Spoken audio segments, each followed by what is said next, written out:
Terima kasih kepada rekan-rekan media yang sudah memenuhi undangan kami.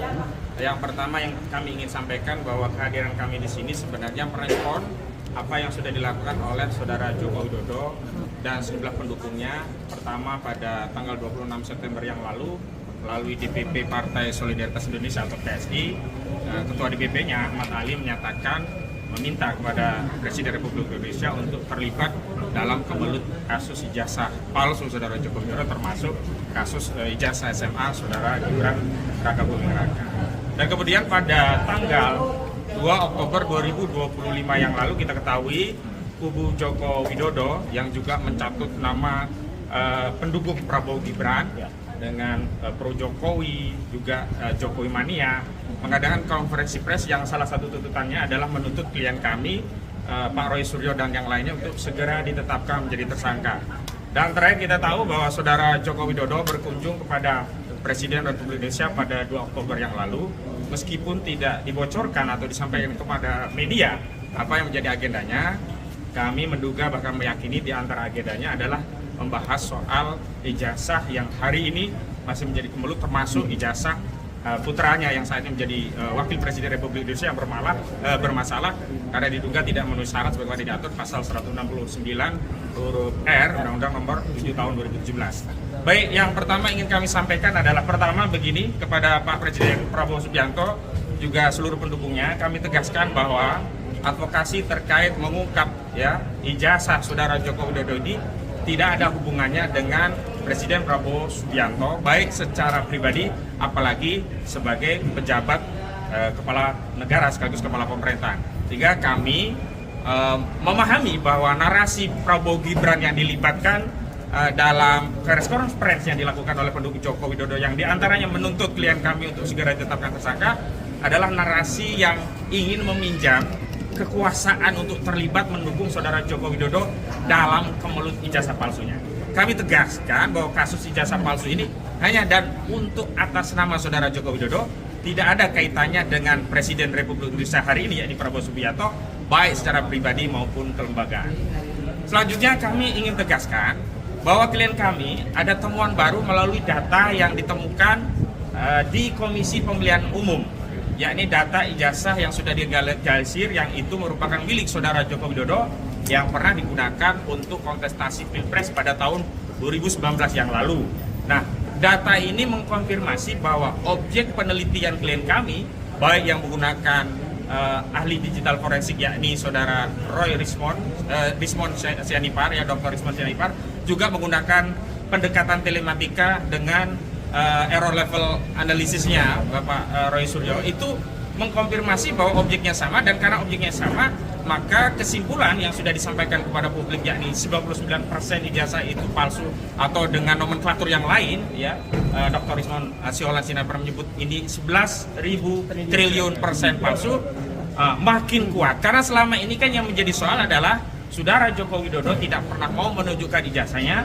Saudara Joko Widodo tidak mau objeknya, yakni ijazah itu diteliti, sehingga seolah-olah kami tadinya menduga ijazah yang digunakan untuk Pilpres itu ijazah yang lain. Maksudnya adalah ijazah yang tidak ada gambar kacamatanya. Tapi dengan penemuan dari Bonatua Silalai bersama Pak Roy Suryo itu mengkonfirmasi bahwa objek yang diteliti itu sama. Walaupun kami tidak menggunakan istilah identik lah. Biar identik itu kewenangan dari Bareskrim, tapi objeknya sama. Sehingga kalau objeknya sama, kesimpulannya juga sama, maka ijazah ini jelas palsu. Baik dengan pendekatan 99% dengan ELA maupun 11.000 triliun dengan analisis digital forensik. Yang kedua, kalau ijazah ini ternyata nantinya palsu, maka tuntutan kepada Polda itu bukan menaikkan status Pak Roy Suryo dan kawan-kawan menjadi tersangka. Justru konstruksi hukumnya, tuduhan pencemaran nama baik 310 KUHP dan juga tuduhan fitnah 311 KUHP yang dianggap itu terjadi karena objek ijazahnya itu disebut palsu, itu gugur atau harus dihentikan, atau bahasa hukumnya di SP3. Jadi penyidik Polda semestinya justru wajib menerbitkan SP3, surat pemberitahuan pemberhentian penyidikan begitu. Sehingga kasus ijazah palsu yang dilaporkan sebagai pencemaran oleh saudara Joko Widodo itu dihentikan di Polda. Dan hari ini justru kami datang ke Barreskrim, tadi juga sudah ada surat yang diserahkan melalui Irwasum, dalam rangka untuk apa? Ini adalah temuan yang harusnya membuka kembali kasus dugaan ijazah palsu 263 KUHP yang sebelumnya sudah dilaporkan namun dihentikan melalui proses penyelidikan.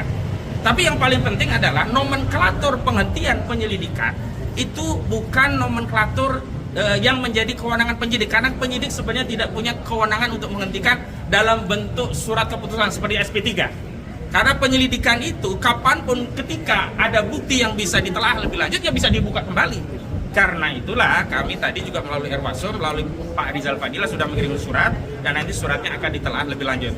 Selanjutnya kami juga ingin menegaskan, semestinya kalau memang negara ini, bangsa kita dididik secara intelektual, semestinya narasi intelektual yang disampaikan oleh Dr. Rismond, Dr. Suryo dan kawan-kawan ini dijawab secara intelektual, bukan dengan ya statement yang bernada peyoratif. Misalnya kami menggunakan nomenklatur RRT, Roy Suryo, Rismond dan Tifauzia Tiasuma, tiba-tiba disebut teroris.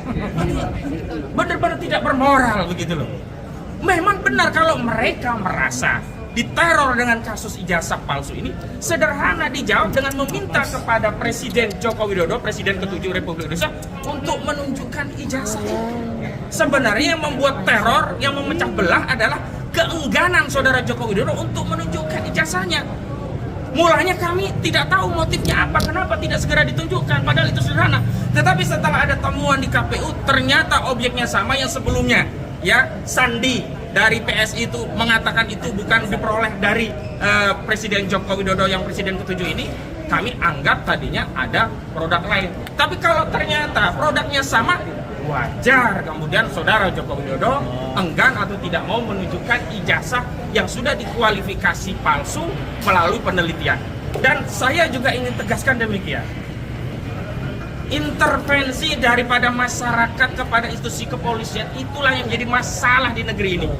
Karena itu tidak layak orang-orang yang mengaku pendukung Jokowi ini mengintervensi Polda untuk meminta-minta klien kami untuk dinaikkan tersangka. Justru sebaliknya hari ini Polda semestinya menghentikan penyidikan di Polda dan Barreskrim justru harus membuka kembali penyelidikan dugaan ijazah palsu melalui pasal 263 KUHP.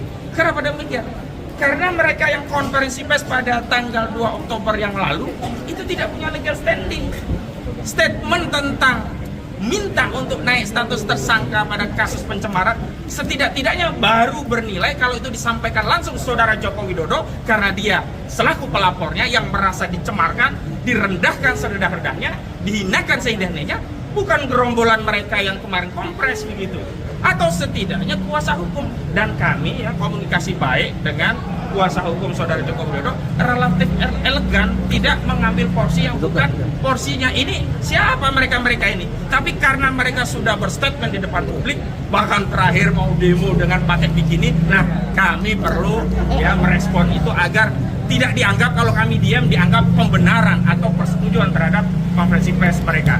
Dan terakhir, kami mengimbau kepada Bapak Presiden Prabowo Subianto yang sebelumnya juga pada tanggal 4 dikunjungi oleh saudara Joko Widodo. Bapak, kami memang butuh negara hadir, tetapi kehadiran negara bukan mendamaikan kebatilan dengan kebenaran. Bukan kemudian diminta berkompromi bahwa ini ijazah palsu anggap saja asli, tidak. Tapi jika ingin membantu rakyat ini, tolong mintakan kepada Presiden ke-7 Republik Indonesia, saudara Joko Widodo, untuk menunjukkan ijazahnya. Kalau memang ijazah itu asli, maka polemik ini bisa segera diakhiri dan warga negara ini bisa kembali rukun. Tapi problemnya adalah jangan sampai hasil penelitian yang punya kajian, punya basis saintis ini kemudian dipaksa berkompromi untuk menerima bahwa ijazah yang palsu itu dianggap asli dan diminta kita menghentikan